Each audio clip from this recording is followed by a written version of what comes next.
Struggling to move your nonprofit forward? You've come to the right place.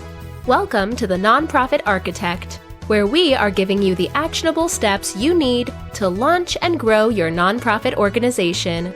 Now, here's your host, Travis Johnson.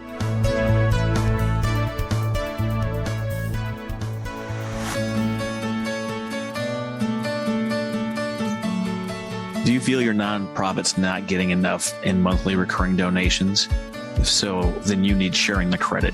Every time you go into a business and swipe your debit or credit card, one of the fees taken out by Visa and MasterCard at the end of the month goes back into the system.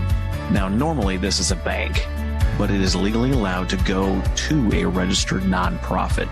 Sharing the Credit worked with a small local nonprofit.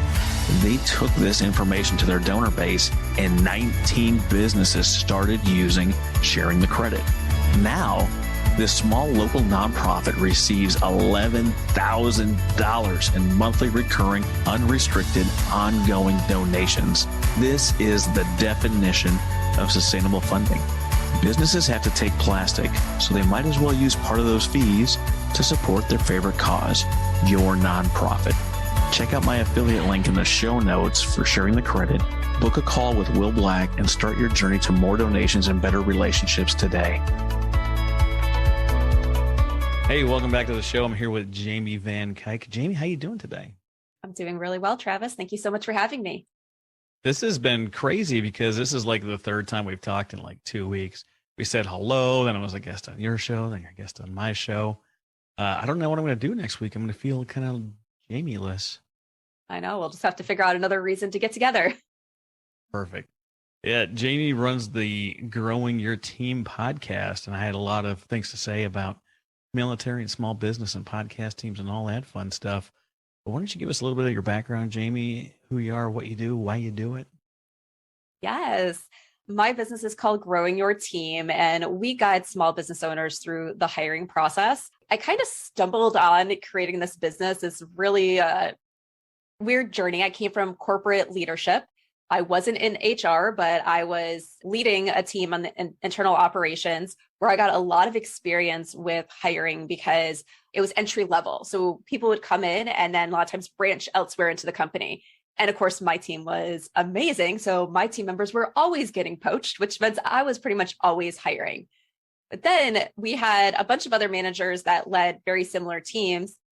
The same thing was happening to them, but they didn't have time to go and do interviews and review resumes. And our HR department was always backed up. So I was like, I'll help. How can I help? I'll review the resumes instead of having HR do them. I'll do the initial phone screen instead of having HR do them because they don't have time because they are short-staffed in HR. And I'm like, okay, even though our teams are doing slightly the same thing, there's difference because there's different nuances with all the accounts that they work on. So tell me, what do you need for this account? So I got very good at figuring out what people really needed for their team and did a lot of work with the HR departments to really learn what goes into the entire hiring process.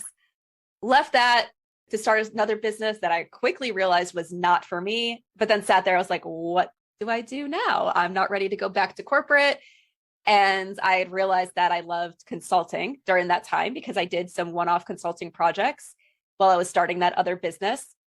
Started talking to a bunch of business owners, small business owners. And when we talked about issues going on in our business, they always said their number one problem was hiring. And I was like, really? And that's when I learned that most small business owners never hired before doing it within their own business. Or if they did hire, it was when they were with corporate and they had amazing HR teams and senior leadership that pretty much did almost everything for them. And they were finally realizing everything that went into hiring a good employee. And they're like, we're lost. Help us. So finally, one day I was like, all right, I've been hearing this enough. I know how to hire well. I know how, even though I came from corporate, to break things down in a way that works for small businesses. So let's do it. Now it's been 4 years since Growing Your Team launched and loving everything that we do for small businesses. That's really exciting. I wanted to have you on because nonprofits face the same challenges. A lot of them just don't understand how to find the right people, how to hire, whether it's hire for a paycheck or really to cultivate volunteers.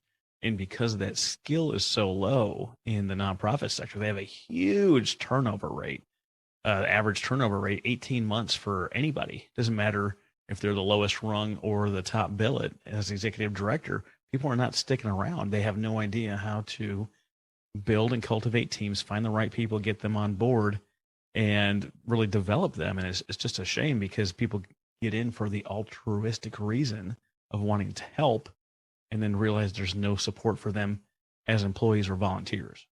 Yeah, I definitely agree with all that. I feel like any problem that a small business has is kind of like it's blown up inside a nonprofit. And sometimes because hiring is looked at as, should I be spending my donors' dollars on a person versus doing something else with those dollars inside the nonprofit? So I feel like they put off hiring the people that they need for way too long. And then when they go to hire, it's let's find someone that really supports our mission. We're mission driven, mission everything. And they don't always look for the right skills. And then so sometimes they put the wrong people in the positions. And that's one of the reasons people are leaving. And the other things, Travis, is just like you said, it's then this thing of they're not ready to really cultivate employees internally. And it creates a lot of turnover because even though they love the mission, they don't feel connected to the job. Mm-hmm. It's interesting. People want to hire for skills and then not train anyone when they show up, which is crazy. We talked about when I was a guest on your show, how the military does it. You take someone off the street, you assume they know nothing. You bring them into boot camp, teach them how to march, fold your clothes, do laundry, shave, all the like super basics, teach them a little bit about the Navy.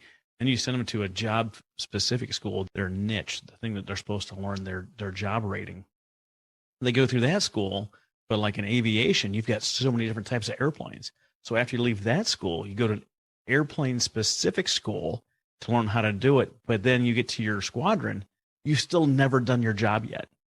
So even though you have all this training in all these schools, you show up and you still don't know how to operate within the shop or within the office. So you still have more on the job training, ongoing skills building, learning the people, the systems, all the things you have to do. I mean, shoot, just the paperwork alone is this whole other thing you've got to learn. And that's how the military does it. But in like the nonprofit world or the small business world, they're like, we're going to hire someone that's got these skills. They're going to come on and they're going to crush it. Well, they don't know who their boss is. They don't know how they work with teams. They don't know the expectations that are set before them, unless you tell them. So I know you have this H.I.R.E framework, H.I.R.E, that you want to talk about today. Go ahead and talk a little bit about how you created this framework, and then we'll hop right in. Yeah, so with creating the framework, it was really breaking down what do you need to do to get a good hire on your team? That it's not about just going out and saying, hey, we're hiring, you love our mission, you love what we do, come work with us. It's saying, okay, you might have people who want to work for you, but who is that person who should be working for you? And how do you go from having that need to hire to having a fully trained team member who's going to meet your expectations and be happy with your organization, and also you be happy with them? So the H.I.R.E framework breaks the process into 4 main steps based on what you should be doing in each one of those steps to get the ideal team member. So the first place we start is with H, which we call the hiring details. You can't hire the right person for you if you don't know who the right person is. And a part of it, you can sit there and say, well, their title is XYZ. That's a basic title. Okay, yeah, maybe that title exists in every nonprofit that's out there. But what does it mean inside your organization? What are your processes and systems that are already set up? Are you very on top of things where you already have, like, you're using project management tools, you have all these systems, you have all these workflows created, and you need someone who can come in and just do all that? Or do you need someone who's going to be able to help you organize the mess that's going on internally and create those processes and those workflows and everything? So it's very different. Who are your clients that you're working with? What's going to make you happy to give this person a paycheck, especially if they're a paid team member? Because once again, as we talked about, Travis, like in nonprofits, paying someone is what holds people back from hiring a lot, because they want to make sure that every dollar that goes out is a dollar of value. So how can you make sure the person that you hired deserves that dollar before they're ever hired? And it's going through and creating, who is this idea candidate?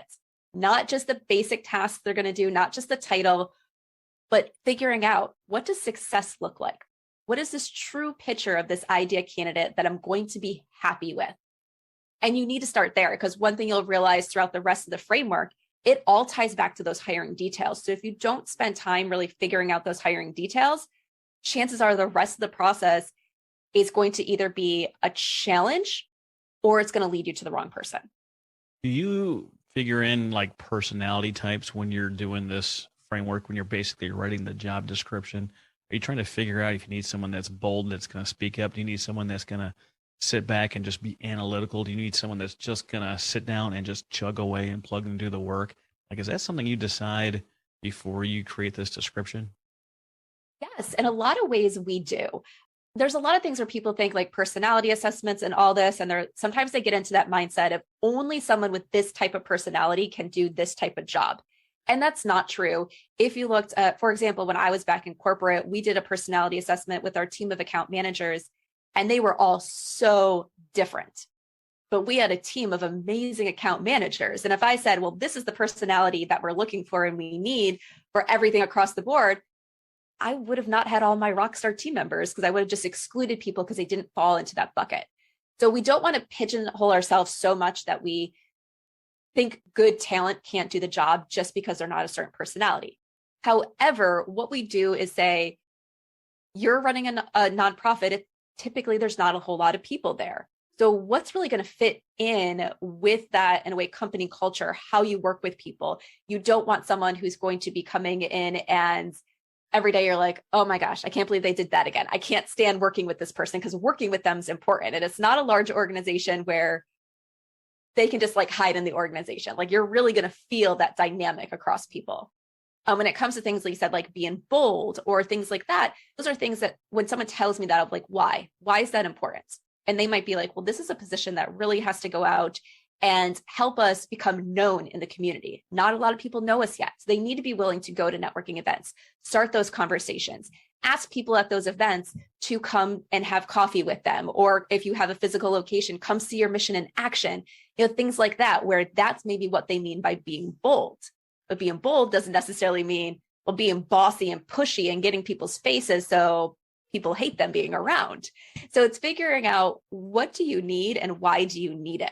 So that way we're not just saying, okay, is this person bold when we go through the process? It's, can this person do what we need done because they have the right skill set and personality to go into those situations and do things that we want? Some of the other things is I've worked with nonprofits that, with the type of clients that they work with, they need people who are very good at working with people in high stress situations. Every one of their clients is in a high stress situation, and can they deal with those situations? Do they have the patience? Do they accept diversity and understanding that this person's not in this situation because of something that they can't control? Like, this could happen to anybody. So do they have patience and are open to working with those things? So it's like figuring out, what does that really look like? Personality plays a part of it. But like I said, we dig into that deeper. Why is this important? So then we focus on the right things throughout the process. Yeah, I like that. You mentioned the word bold, and then you went into a definition of the word. And it's important to understand why someone picked the word that they picked. Have you ever looked at a bill that's being written by Congress? Like the actual text of it? Have I actually read it? No, maybe bits and pieces, but not really the entire most people thing. don't, right? Most people find whatever clause that they care about, and it's on social media and all this stuff. When you read a bill that's being proposed, or even when that's been written, the first thing they do is they define a bunch of terms. They have a term, and then they define it, how it's going to be used within the text.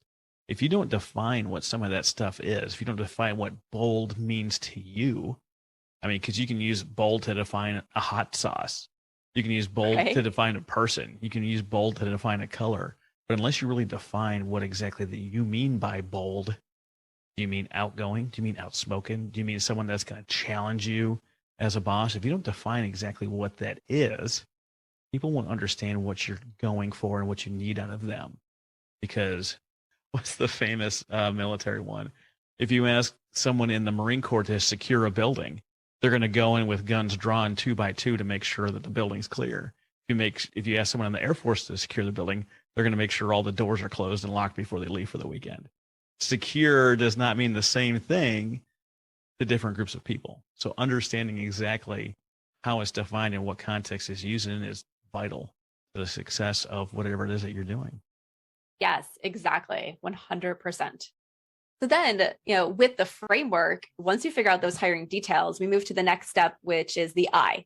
And so we call that initiating the advertising plan, because people can't apply for your job if they don't know that the job exists. So you need to tell people that the job exists. And like I said, it's more than just saying, we're hiring and expecting all these great people to flock to you. It's really telling people what is the job and who is right for the job. Because like we talked about those hiring details, you developed that idea candidate in your mind, that idea person that you wanted to hire who will do really well in that job. So you need to tell people who that idea candidate is through the use of a job posting. So you need to create that job posting.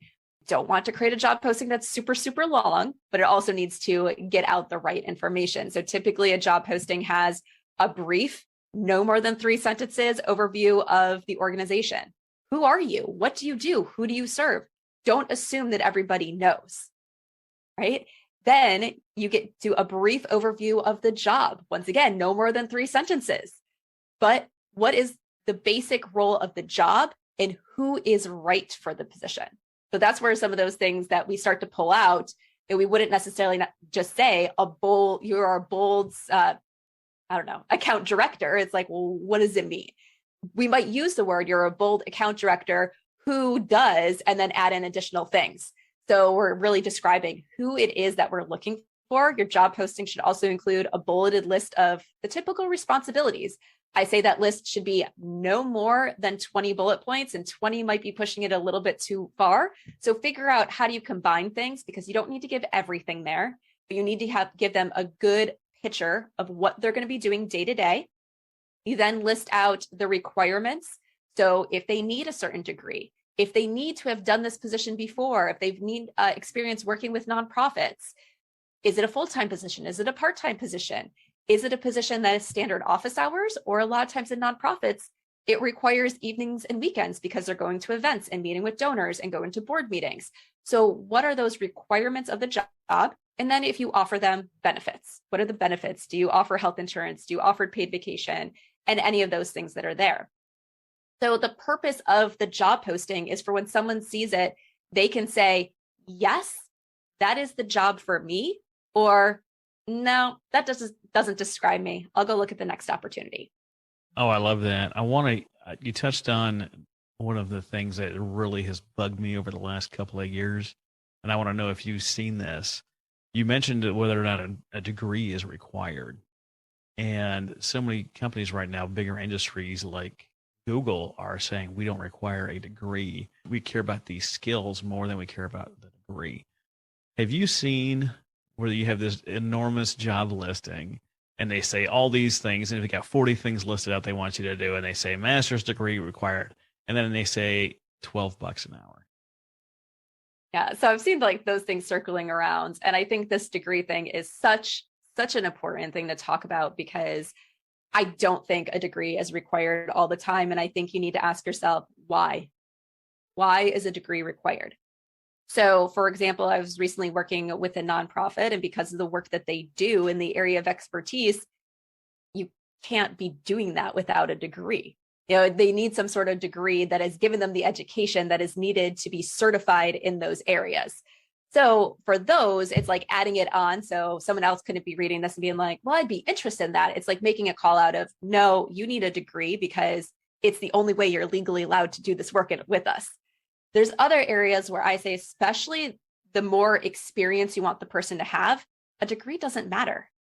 If you're looking for someone that with experience, the experience is what has mattered. What have they actually done throughout their career? What makes them qualified? And a degree they got 10 years ago, 15 years ago, even 5 years ago sometimes doesn't matter. It's what they've been doing since getting that degree. Now, there's sometimes with entry level, some of the lower level positions, will be more likely to put a degree on there as a requirement, because they're looking for different things where having that degree could mean they're dedicated to something. They got through that program, or they don't have a lot of in the field working knowledge yet, but they were able to gather certain knowledge through this degree program. So we know that they're not coming in with nothing, even though they're still entry level in the workforce. So, but to give you an example of this is, a while ago, I was working with a nonprofit and they were hiring a team member, and they on the job posting they originally gave me had a requirement for a degree. But when we went through everything that they were really looking for, there was nothing in there that required a degree. And they were also looking for someone who had probably, I think it was about 8 years of experience. And so when I put together the job posting that we used with help them with recruiting, we left the degree off completely. When they found their new team member and they went to go write the introduction email to send out internally of this person is joining us, they realized that this person hadn't graduated college. They didn't have a degree. And they're like, what do we do? Like, it was a requirement of ours. We see that it didn't end up on the job posting. What do we do? And I was like, well, let's look at your job posting that you originally had. It was degree or equivalent experience. What is equivalent experience? This person has 10 years of experience doing something very similar. If 10 years of experience is not enough to say, or equivalent experience, how much is? And like, once we were able to look at it that way, it's like, okay, yeah, this person could have got a degree 10 years ago in something completely unrelevant to this position, or they have 10 years of experience doing things that make them the perfect candidate for this experience. What is better to tell your team internally? A degree doesn't make them qualified. It was that experience that made them qualified. Yeah, absolutely. If you look at the overarching degrees, largely don't matter unless you're a doctor, lawyer, dentist, engineer. When you get into some of the more fine-tuned specific things, you can get something like licensed professional counselor or licensed professional social worker.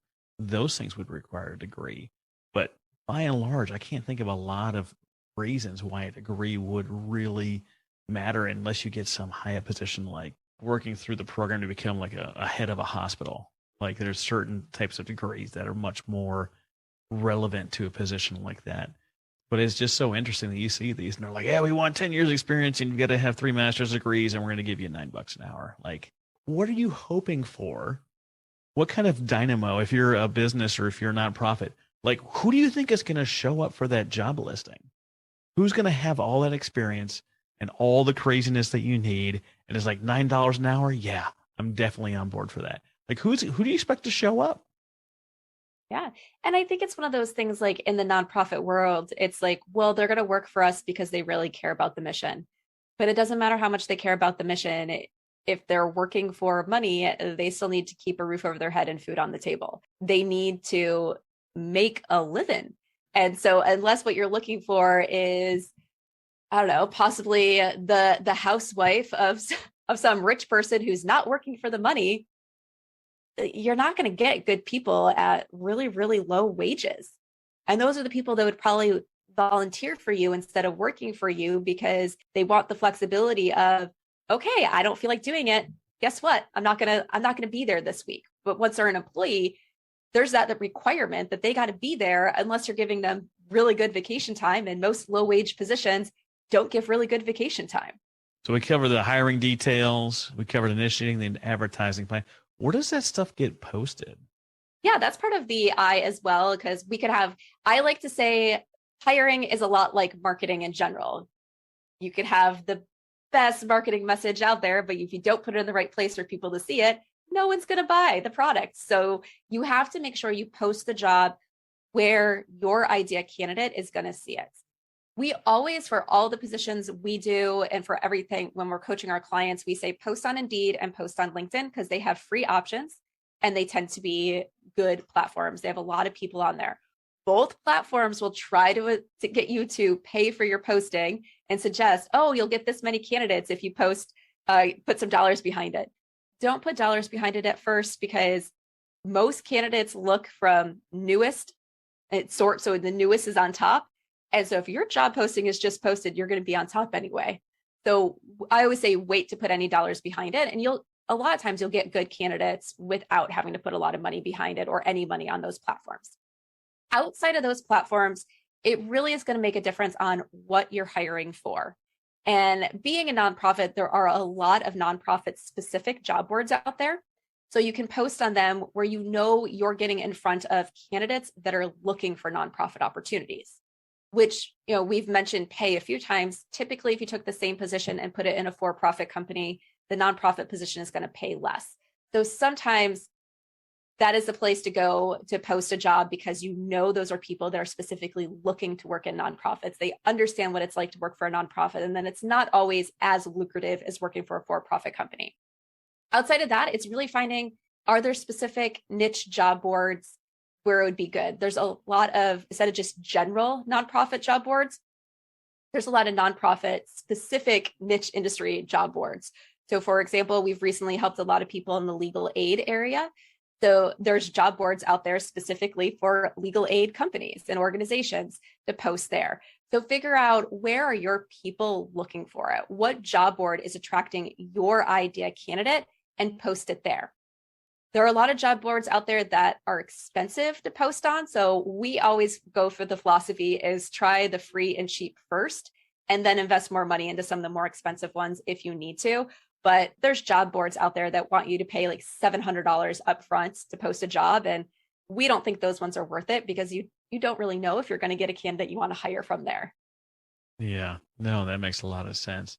Yeah, Indeed and LinkedIn, those are the ones I've heard. I wanted to hear from the expert if that was the ones you recommend. So that's good. Posting free, no money up front, better option to see what you get. I like that. So what's the R in hire?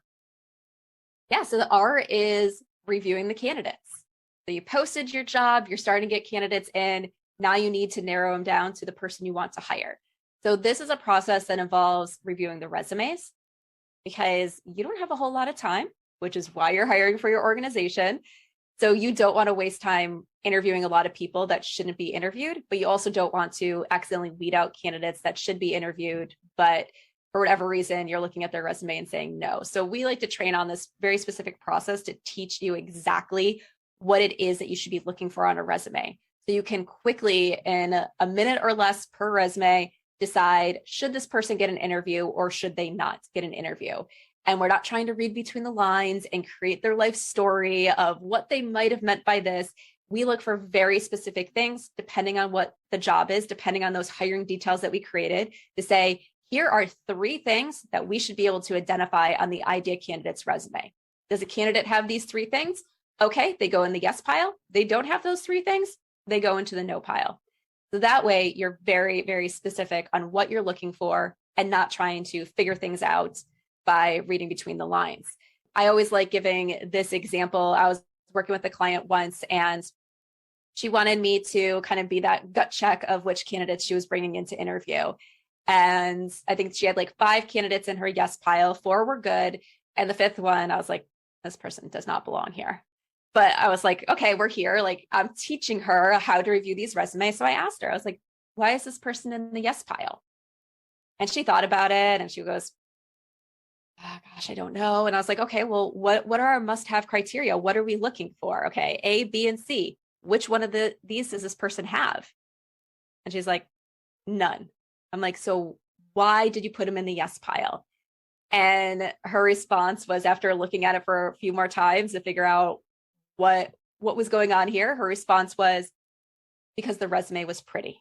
And like, it's always one of those things that's like, because the resume was pretty. And people hear that and they're like, I would never do that. But people do it all the time. People say yes to candidates for reasons that if you ask them why, they're not able to articulate. And they say no to candidates that really deserve an interview because they look at that and judge them on something that really doesn't matter for their ability to do the job.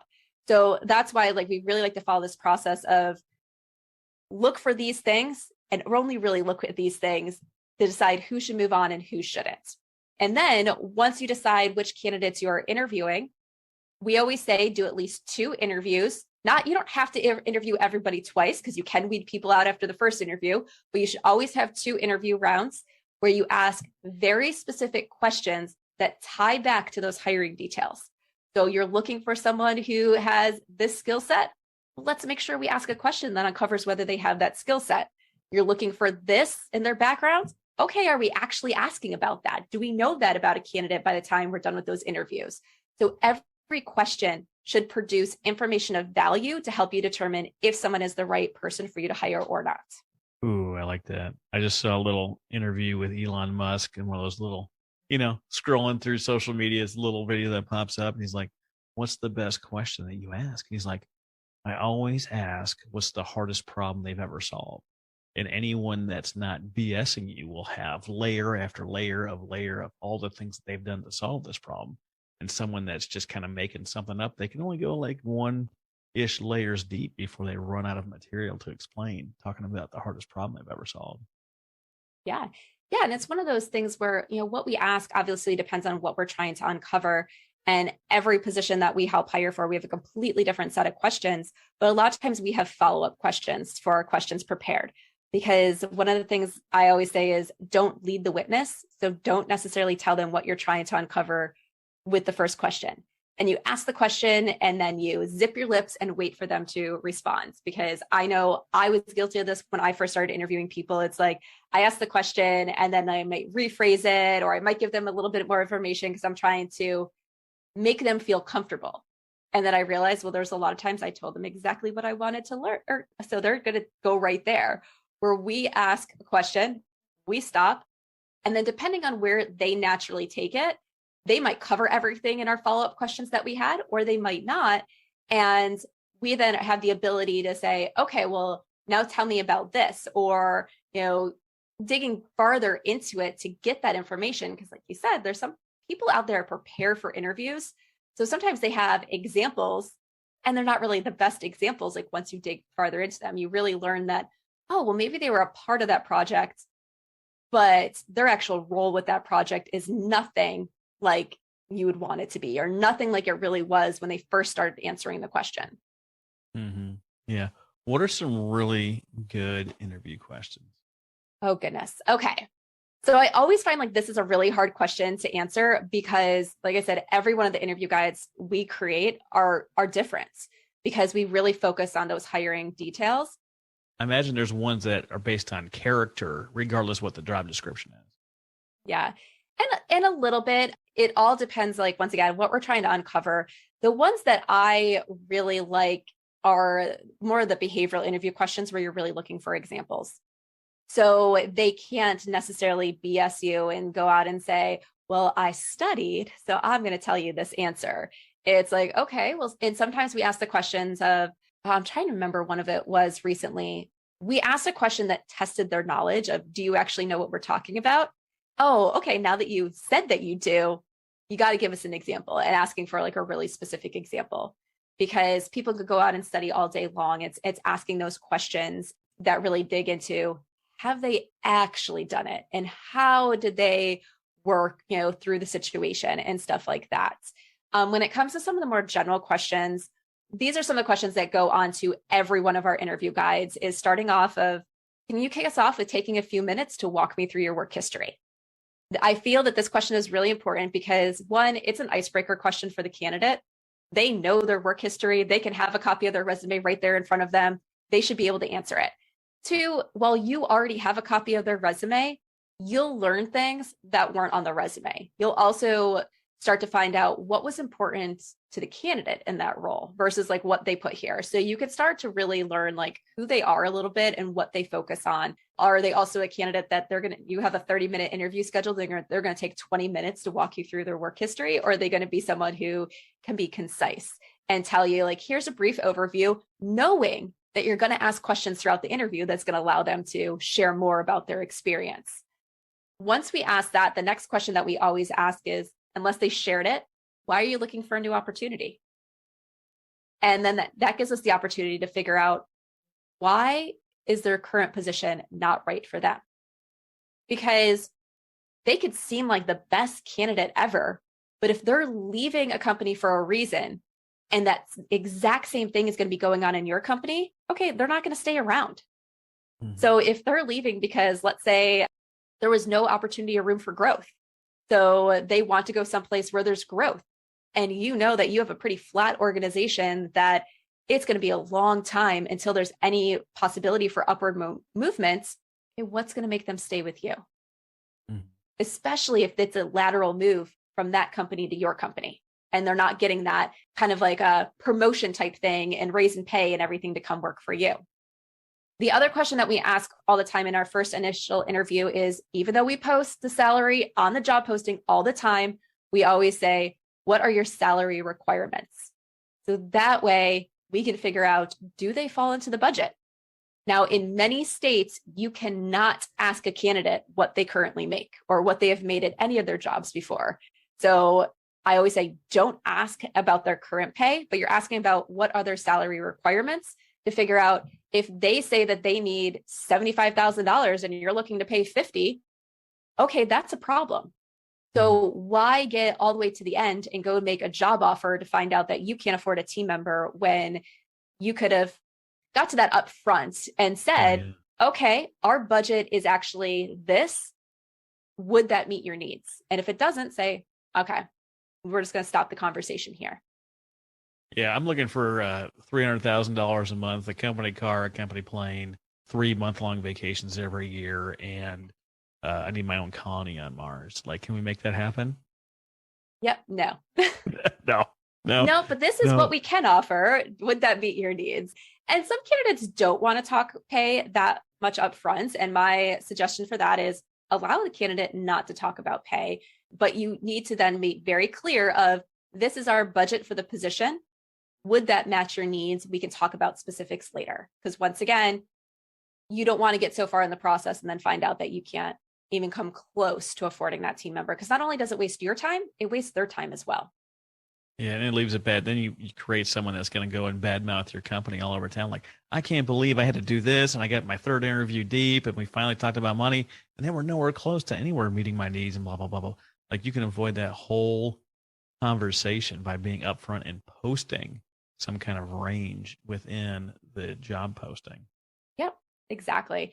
And like I say, we always post it in the job posting. We still have people who don't look at it. So that's why I think it should always be a part of a conversation as well. Confirm that they know. Absolutely. And so that's H.I.R. That brings us to the E. What's the E? So the E is expectations for success. So once you pick your person, they're getting ready to start. As we talked about, training is an important part of the process.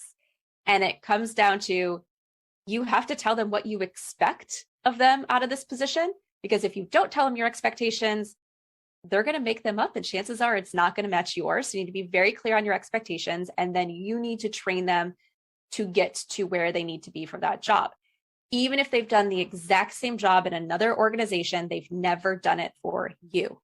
They don't know your work method. They don't know your processes. They don't know your systems. They don't know your clients yet. There's so much that they don't know that you have to teach them. Obviously, training someone who's done the position before, just in another organization, the training is going to look differently than if it's someone who's never done this and you're training them about job specifics as well, of here's how you do X, Y, Z. So the training is going to look different depending on if you are hiring an expert or hiring someone new, more entry level, but there's still so much you need to train on so this person can actually do the job the way you want it done. Yeah, absolutely. We talked a little bit about Leadership 101 when I was a guest on your show. Like, do they have the training? Do they have the capacity? That might be free time, headspace. It might be just those abilities. Not every job posting that you have is going to fit the person exactly. There might be duties that change hands just based on abilities. Have I given them the confidence they need to be successful? Have I set my expectations? I tell them, like, hey, I want you every day to be asking your manager about how to do A, B, and C. Or is it a wait and see kind of job? Is it, we're going to task you, and then when we task you, you run and do the stuff? And then have you given them the opportunity to actually do the job? Did you say, do this thing and then come back in 5 minutes? Like, is it done yet? Like, are you at that level of detail or control that you need to be all up in their business 3 seconds after you ask them to do the thing? Have you given them the ability, the time? You set your expectations. Are they trained? Are they capable? Do they have the capacity? If those are no or question marks, those have to be solved in order to give them the opportunity to even do the job. Right. And I think the capacity and the ability are sometimes things it's very hard for people to grasp what that really means, because a lot of people think, well, I'm not going to train them. I'm just going to throw them onto assignments and they're going to do an amazing job. And then they're disappointed and they're like, they don't have the ability to do it. They don't have the capacity to learn it. And I'm just like, Did you even try to teach them? Like, it's not that they don't know how to do it. It's that they don't know how to do it the way you want it done yet. Or they're like, but I was working with someone once and they're like, it took them 3 hours to do this task that I could do in 45 minutes. And I'm like, yeah, but what they were doing, they had to navigate and find everything in the systems themselves, which they probably went to a lot of wrong places in order to find it because they're still learning how to navigate where you would be able to do 2 clicks, I'm there. Then they had, because this was a marketing thing, they then had to learn and figure out, okay, how do I learn your brand voice? You know your brand voice because you've been doing this. They don't know it yet. They're looking at examples. They're doing all this stuff. They're then trying to do, like, there's so much that they're learning as they're trying to do that first task that of course it's going to take them longer. Should it always take 3 hours? No. But those first few times, it's going to take them more time because they're still learning how to do it for you. And it's not second nature to them yet. Oh, absolutely. There's some jobs that can be done and should be done from start to finish by one person. There's some jobs that should be done in segments and handing off to different people.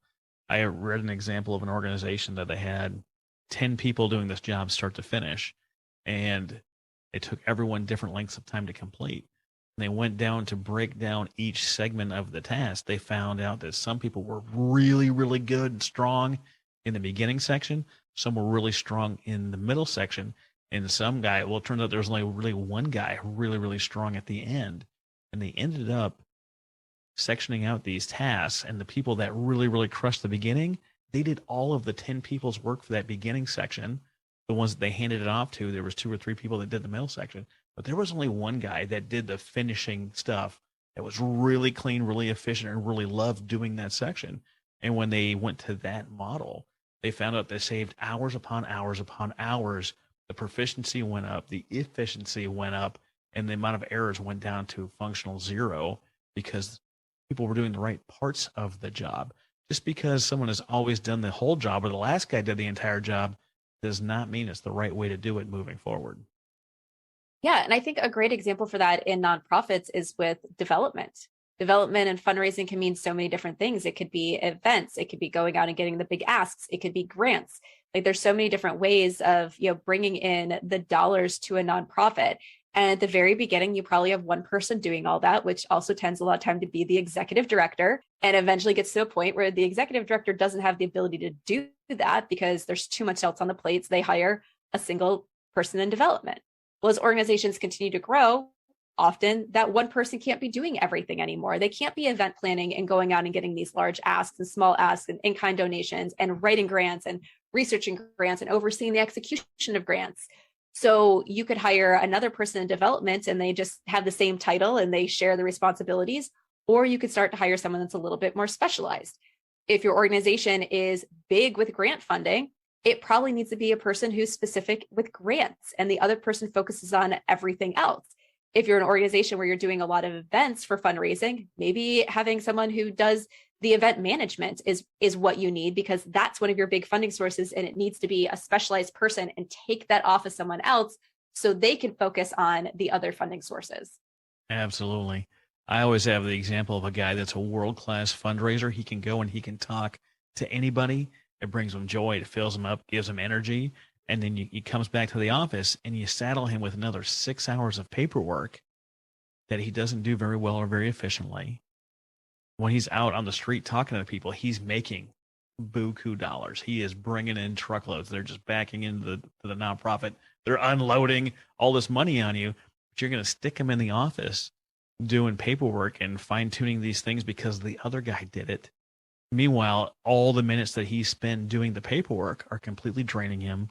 It's taking longer than it should, and you're wearing down one of your best people that goes out and champions your nonprofit simply because you've decided that everyone needs to do all their own paperwork.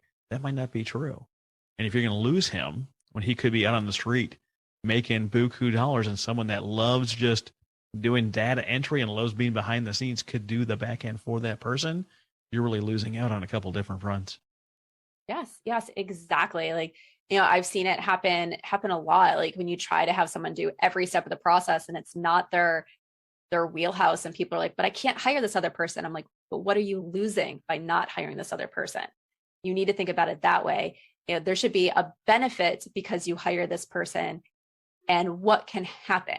Now, at the same time, to pay someone, let's even say it's $50,000 and they're bringing in $10,000 and you're being like, yes, that's amazing. That's all you brought in all year. Oh, was that person really worth it? But if there's that positive ROI that because you brought in this person, you're able to pay them X and they're able to bring in a large amount of money to the organization over what they're being paid, then it's totally worth it. Yeah, absolutely. If your $50,000 a year person brings you in 150, you might be happy. But if you're bringing a $120,000 person, they might bring you in $6 million. Mm-hmm. It's worth paying the extra money for the right person. Yeah, so I'm on a board of a nonprofit around here, and that was like one of the conversations we recently had. They're looking to bring in more people for their development team. And one of the things that they talked about was that right now we really can't afford the expert that we need. So what are our options? Do we bring someone in at a lower level and hope and pray that they do the right thing? And one of the things that they're talking about is starting with a consultant at first. So is really highly talented at what they need to do in that area, help them get boots on the ground in this, because this will be a new area that they're looking at for funding sources, get boots on the ground, help them figure out their systems and their processes and everything there. So then when that's developed, they'll be able to bring in that higher level team member because the systems and everything are created. They've already got traction there and everything. Oh, yeah, absolutely. So that's the hire process, hiring details, initiating the advertising plan, reviewing the candidates, setting expectations for success. I know that you mentioned in our pre-interview that better onboarding equals more longevity because you know what you're looking for. You make sure that they're a fit. You don't just interview them because they have a pretty resume. Although I have a very pretty resume, you should definitely interview me if I have a pretty resume. I don't even think I have a resume. Get a media kit that's like, right. I got a one sheet, I got that. Yeah. So what is your vision for growing your team? Yeah, so our vision for growing your team is really becoming a resource for small businesses that need hiring help. And with small businesses, we include small nonprofits in there because even though it's a different tax thing, there's a lot of functionality that's the same, but to really be a resource for it. I started this because when people were asking for the help, I couldn't find anybody who was speaking to small businesses specifically with hiring. And it was all like, yeah, we help small businesses, but their definition of a small business was companies over 50 employees. Well, you can't get to 50 employees if you screw up on your hiring really early on. Like, let's face it, there was a huge gap.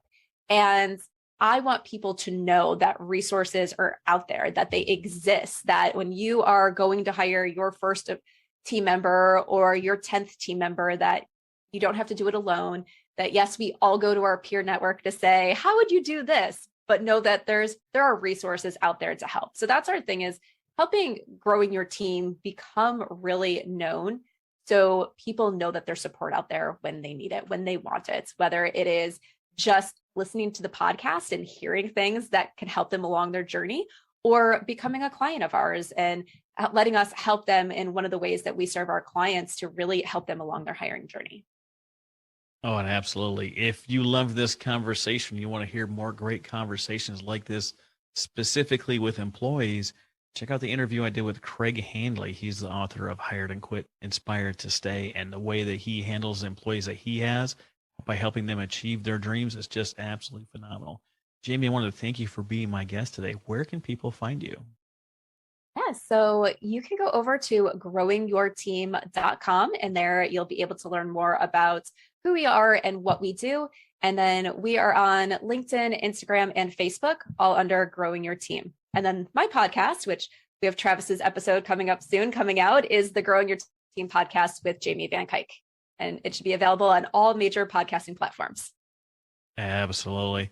Thank you so much for being my guest today. If you love this conversation and you're like, Travis, how do I get into podcasting? You can go to nonprofitarchitect.org/resources.